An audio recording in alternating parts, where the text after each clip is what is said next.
Assalamualaikum warahmatullahi wabarakatuh. Pembahasan kali ini yaitu tentang stop bayar pinjol, pinjol bangkrut, OJK blokir puluhan pinjol, dan selamat hutang Anda lunas. Silahkan simak videonya sampai habis. Jangan sampai di skip-skip agar kalian tidak salah paham memahami isi dari video ini. Sebelumnya saya ucapkan terima kasih buat teman-teman semua yang sudah support channel ini, selalu mendukung channel ini, dan selalu menantikan setiap video yang saya upload berikutnya. Saya doakan kalian tetap sehat selalu dan selalu diberi kemudahan rezeki oleh Allah Subhanahu wa taala. Oke, teman-teman, pembahasan kali ini yaitu stop bayar pinjol, pinjol bangkrut, OJK blokir puluhan pinjol, dan selamat hutang Anda lunas. Akhir-akhir ini banyak kabar yang menyampaikan bahwa banyak sekali masyarakat Indonesia yang terjerat pinjaman online, dan warga Jawa Barat merupakan provinsi atau wilayah yang paling banyak warganya yang terlilit hutang di pinjaman online, yaitu jumlahnya sekitar 4, sekian juta orang yang terlilit hutang pinjaman online dengan nominal hutang yang outstanding pinjaman yaitu 13,7 triliun rupiah. Wow, banyak sekali ya. Lalu di urutan kedua ada warga Jakarta, yaitu DKI Jakarta merupakan provinsi kedua yang warganya terjerat pinjaman online, yaitu sekitar 2,38 juta orang dengan jumlah nominal outstanding pinjaman yaitu 10,35 triliun. Ini laporan berdasarkan laporan sekitar bulan Mei ya dari Otoritas Jasa Keuangan. Dan yang di urutan ketiga ada Jawa Timur dengan jumlah orang yang terlilit hutang di pinjaman online adalah sekitar 2 juta orang. Dan nominal uang yang tertunggak atau uang yang belum dibayarkan yaitu 6,23 triliun rupiah. Karena banyak sekali orang yang gagal bayar di pinjaman online, sehingga hal ini membuat banyak sekali pinjaman online yang mengalami yang namanya kekurangan modal, karena mungkin modalnya di luar ya, banyak nasabah yang tidak membayar atau belum membayar, sehingga banyak pinjaman online yang kekurangan modal. Dan apabila hal ini terjadi ketika pinjaman online tersebut kekurangan modal dan tidak bisa memenuhi modal minimal yang diterapkan oleh Otoritas Jasa Keuangan, kemungkinan pinjaman online ini akan dicabut izinnya, akan dihentikan operasionalnya. Nah, otomatis apa dampaknya untuk nasabah pinjaman online? Mungkin saja ini bisa melunaskan hutang-hutang kalian karena pinjaman online ini sudah bangkrut ya.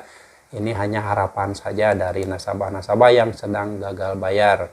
Dan setelah OJK mencabut izin puluhan pinjol tersebut, ada kemungkinan mungkin saja ada lagi pinjaman online baru yang bermunculan. Nah, ini harus diwaspadai.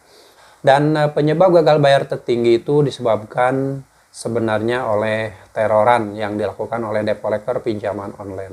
Banyak sekali nasabah yang sudah menjadi nasabah pinjaman online ketika mendekati jatuh tempo itu sudah mulai ditelepon oleh pihak pinjaman online. Dan ketika sudah telat bayar, bahkan ada yang gagal bayar, yang namanya teror dari debt collector pinjaman online itu akan menjadi-jadi. Banyak sekali nasabah yang awalnya niat untuk membayar hutang di pinjaman online, tapi karena sudah diteror, sudah dicaci maki, sudah diintimidasi, dan sudah disebar data, akhirnya banyak dari mereka yang malas untuk bayar.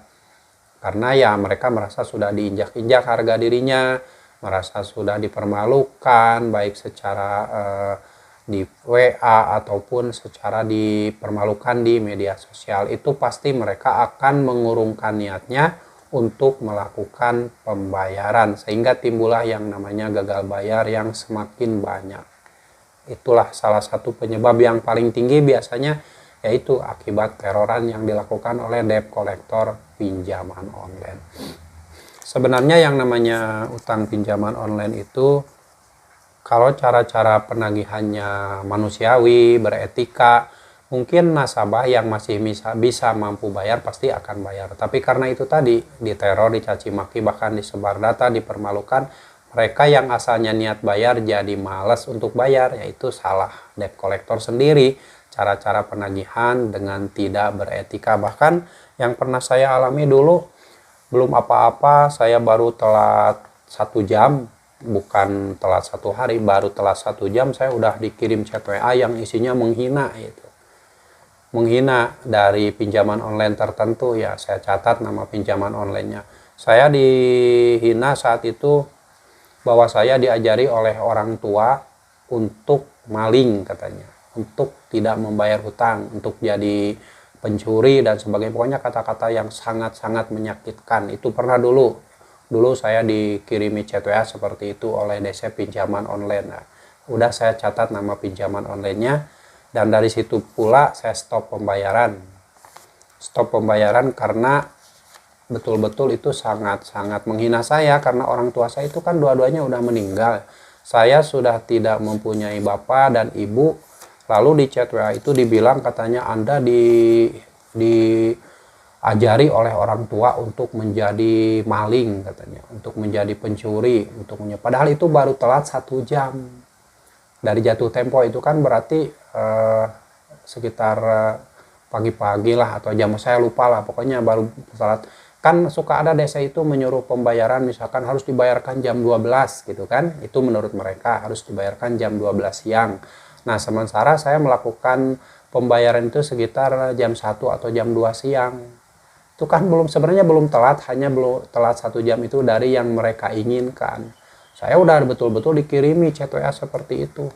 Tapi yang jadi masalah itu dia ini pengecut, tidak mengirimkan ataupun tidak menyebutkan nama aplikasinya, yaitu.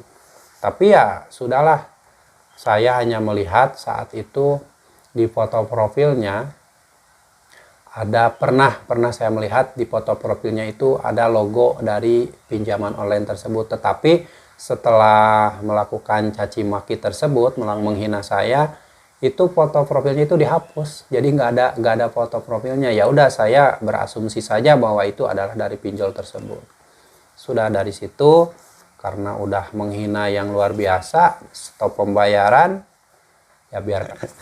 Oke ya, jadi buat Anda yang saat ini sudah merasa dicaci maki, dihina, diintimidasi, diteror dan sebagainya oleh debt collector pinjaman online, sudah saatnya saat itu pula Anda stop semua pembayaran pinjaman online. Lalu setelah itu Anda ganti kartu dan reset HP Anda ke setelan pabrik untuk menghentikan semua teroran yang dilakukan oleh DC pinjaman online.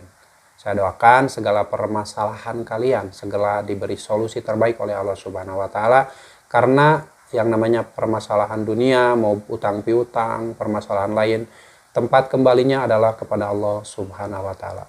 Semoga sharing ini bermanfaat dan sampai jumpa lagi di video saya selanjutnya. Wassalamualaikum warahmatullahi wabarakatuh.